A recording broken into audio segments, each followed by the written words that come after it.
Right. So you also have a record coming out soon of your own, which I pre-ordered. It's supposed to be coming out. Do you know when is that coming out? It's supposed to be coming It out got soon. delayed till late April. Oh, crap. Well, that's not too long. But Yeah, it's coming. so tell us about that experience and what this record is going to be. Yeah, so that oddly enough, it's the first record I've made, in my professional career that's not for my own label. It's Cohearent Records, which is Kevin Gray. So whoever, your vinyl heads that listen to your show here will be very familiar with Kevin. Mm-hmm. Kevin masters and cuts all the lacquers for the Tone Poet series and the classic series at Blue Note.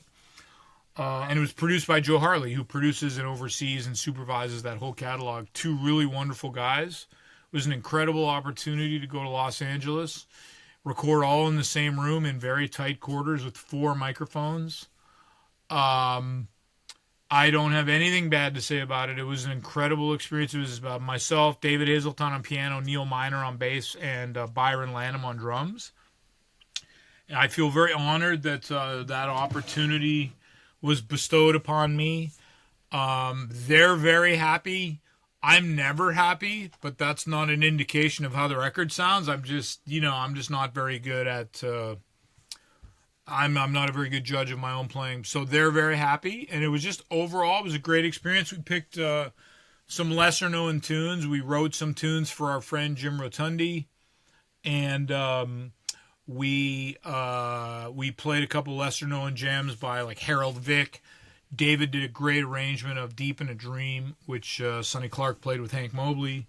And the whole thing was really good. I'm really excited about it, and they're really excited about it. So that's awesome. So it was really cool. It was very, very cool experience. Did you already have in mind who you were going to play with or who you wanted to play with on the record? Because I mean, obviously, you could play with a lot of different musicians. I did, and the reason is, I mean, well, first of all, David is one of my closest friends, and he's one of my favorite musicians. So there's that.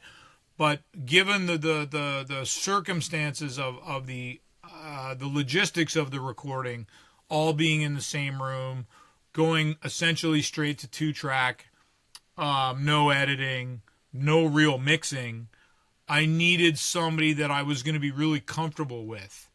And so it was important to me to be with somebody that I was going to be comfortable with, and also somebody that I could write with and work through tunes with. And Hazeltine, he's the perfect choice. I mean, he's the perfect choice for so many reasons, but that one of the main ones is just I have such a great working relationship. I just wasn't worried about anything like that. So that made it much easier to to pull off. It's a hard thing to pull off because, like I said, you're in the same room. It's four mics. You don't have editing. There's no editing. There's none of that stuff. So you have to be really. You got to have your shit together. You really got to have your shit together. Is Yeah. really the best way to put it. And apparently we did. Like I said, they were happy. There were some challenges. There are definitely challenges to recording in that kind of format. It's not easy. It's not always easy. But we worked through those challenges, and I think we got a great record out of it. And as I keep sort of alluding to, they were happy. Therefore, I am happy. How was the experience? How was that? Because I mean, is this the first time you probably recorded that way, right? Going straight to. I I mean, mean, that's it's not not the very first doesn't happen time that very I often. recorded. It's not the first time that I recorded like that, but it's the first time where there really was no editing. Like, Right. I've recorded straight to the floor too. It's like, oh, we can edit that and we can do that later. No, this was not that. I mean, he was mixing the record on the fly. And they made some slight adjustments, like they can add reverb and things like that. But I mean, this was like a real. This is like a real. This is a real. It was a real situation, man. I mean, it was real. It was a different situation than I'm used to. But once you got used to it, and we were also really prepared. So played a weekend at Frankie's beforehand. And so we went in there. We were ready to rip. We you know we were ready to go. So we had the tunes together.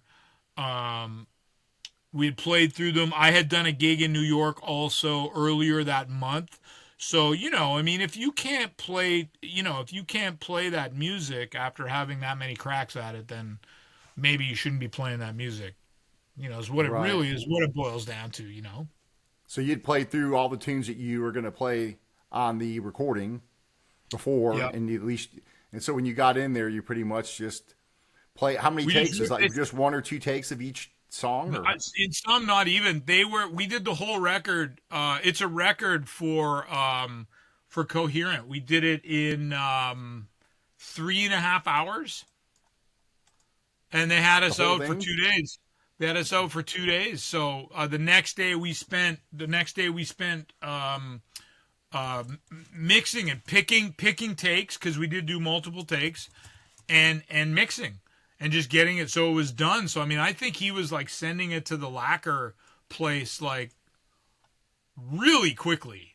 So they were thrilled. They were really thrilled. And, Joe produced it. So, when I have a producer, I'm like, I mean, unless there's something I really, really, really despise, I was just like, you're happy, I'm happy. If you like that take, then I'm good. Let's move on, And that also made it much more expedient for them, because I was just like, I didn't fight with them at all. I was just like, okay, you like it, we're good to go, so. So that helps to have a producer that can. Oh yeah, big time. I mean, versus doing it yourself. Big time. Yeah, big time. Was it just take some pressure off? He's able to. Takes a ton of pressure off. I mean, the only thing that was a little bit weird on his end is that, it's Joe Harley. I mean, he's the producer for Charles Lloyd, and he spends his days listening to like Hank Mobley and Dexter Gordon records to remaster. So like that's weird, Was there a certain sound that you want this record to sound like? Like, were you like, okay, I want this to sound like an old Blue Note record, or did you have I sort of already knew that was going to be the vibe. I think that's also part of why they called me. So, I mean, they were very cool in allowing me to be involved. But I'm like, hey, guys, you're paying me and my band to come down and make a record for you. I'm away from my kids. I'm away from my family. I'm away from the club. I'm just down in Los Angeles. I'm like, man, I'll do whatever you want. I'm happy. So they were so together with all that. So I mean, it was awesome.